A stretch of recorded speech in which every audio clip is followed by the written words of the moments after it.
and starting off my top 10 is Jak and Daxter: The Precursor Legacy.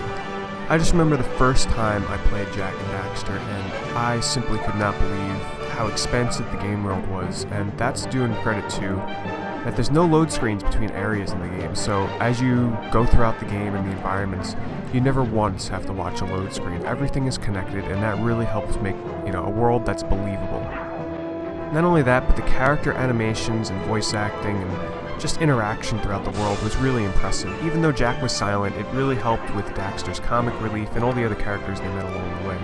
Couple that with pinpoint controls in terms of platforming that was just perfect, and at the time, and they still are, some of the absolute best looking graphics on the PlayStation 2. Jak and Daxter is a platformer that you simply cannot pass up. I remember when I got home with my copy of Twisted Metal Black, I popped it in, title screen comes up, you got Painted Black playing in the background, and I said out loud to myself, this game is going to be freaking awesome. And I was not disappointed. I could not stop playing this game. First of all, the levels were so interactive, it was like a set piece to a movie set. The music was just sweeping and cinematic, like you were watching an epic movie. The controls were tight, the gameplay was spot on, and most of all, it was just simply fun to blow things up. And something else that really went along well with Twisted Metal Black was something you wouldn't expect from this genre, but there was actually some great story here. Every character had a bizarre and twisted storyline to go along with them that really added to the game's charm. I remember reading about Beyond Good and Evil in a magazine, and I actually went to go pick this up on release date, which is not something a lot of people did because sadly it sold really poorly. What I got was one of the absolute best action-adventure games I'd ever played. The game gripped me right from the beginning, right from its memorable characters, its interesting story dealing with the government and its secrets and lies and how you have to uncover it with the camera, taking pictures, and simply just beating up the bad guys with a fun combat system. Beyond Good and Evil is something you shouldn't miss if you're a fan of games like Zelda, action-adventure games, or something with just a really great and memorable story. There is an HD remake that's coming out soon, and hopefully that's sequel, but if you have a PlayStation 2, Xbox, or PC, don't miss out on Beyond Good and Evil. It's one of the best games nobody has played. If you consider yourself a fan of music rhythm games or quirky Japanese titles, Taro Man is one not to miss out on. The gameplay is pretty simple and easy. You just use the left joystick to move it around and match the way that the notes are coming from.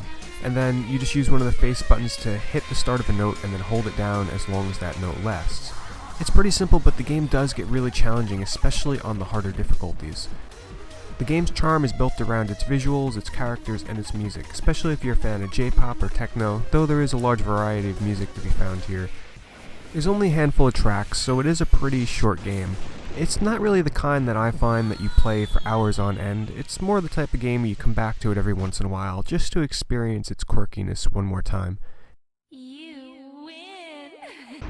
Some may think this is unfair, but it's my top 30, and I just felt that it would be better for me to put all three SOCOM games into its own spot on the list, rather than have to try and figure out where to place all three of them separately. I have invested more time in the SOCOM series than any other game series out there. I literally put thousands of hours into the original SOCOM, simply due that its gameplay was just spot on. It was addictive, there was a great community aspect to it. It was actually the first online game I had ever played with voice chat. SOCOM 2 and 3 are also excellent titles, but nothing will really live up to the original memories I had with SOCOM 1. The fact that I'm still playing with and talking to some of the same people that I met over 10 years ago on SOCOM is a testament that a great game can bring you together to meet some truly awesome people. People often ask me, what's a good platformer besides Sonic and Mario? Well, I'm here to tell you that the Klonoa series is something that you should not be missing out on, especially if you consider yourself a fan of platformers. A staple of the Klonoa games is how it combines 3D environments with 2D gameplay, or some like to call it 2.5D. And how it works is, you'll be moving through the environments and the camera will shift and make it appear like you're moving through a 3D environment, but you're always on rails, meaning you can't leave the path that's already predetermined for you. Gameplay is broken up into your typical platforming elements with some simple puzzles thrown in.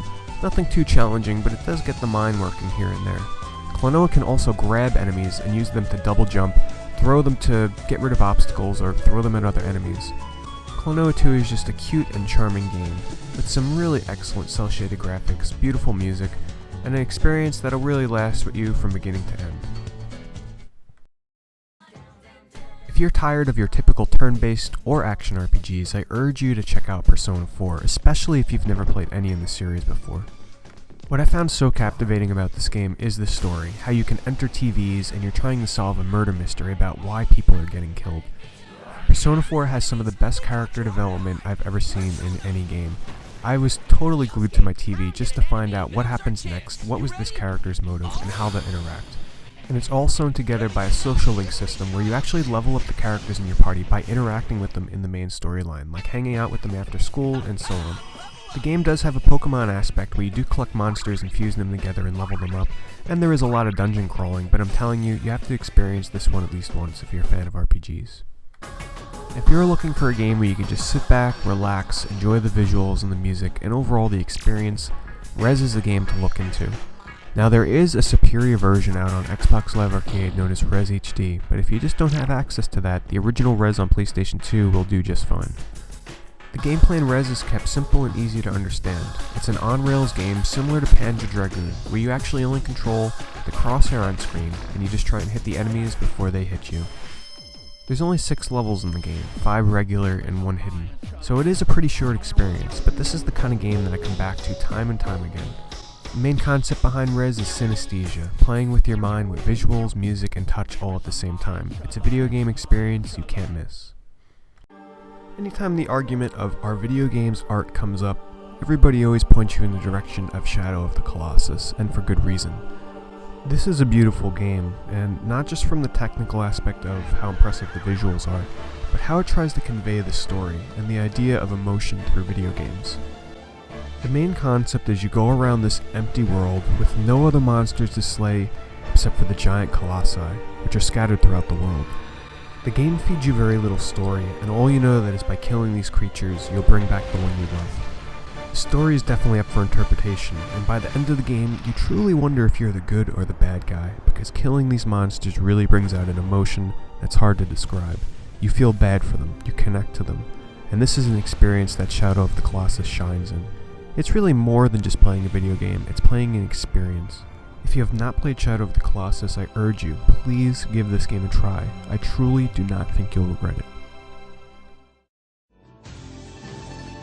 And my number 1 pick for my top favorite PlayStation 2 game, which also so happens to be my favorite game of all time, is Ico. The story is very vague, and the best part is a lot of it's up for interpretation and the imagination of the player, because just how little is given to you throughout the game. What we do know is that you're a young boy named Ico, who's banished from his village because he has horns. He's sent to a castle and locked up in a tomb. He so happens to break out, and he finds out that he's in this abandoned castle. He finds Yorda locked up in a cage. He rescues her, and they try and escape from the castle, all the while being pursued by shadow creatures trying to take her back. And that's all you're given in terms of a story, and in my opinion, it really helps the game, because the mystery behind it all is just that much more interesting. There's a lot of puzzles in Ico, but they're woven very well into the environment itself of the castle. Some of them might have you stumped for a bit, but that's half the fun of figuring it out. Playing and finishing Ico reminds me of why I play video games in the first place. It's simply a masterpiece, and I always have such a hard time describing exactly what it is that I love so much about this game. I feel privileged to have played this in my lifetime. It's an experience that'll live with me forever.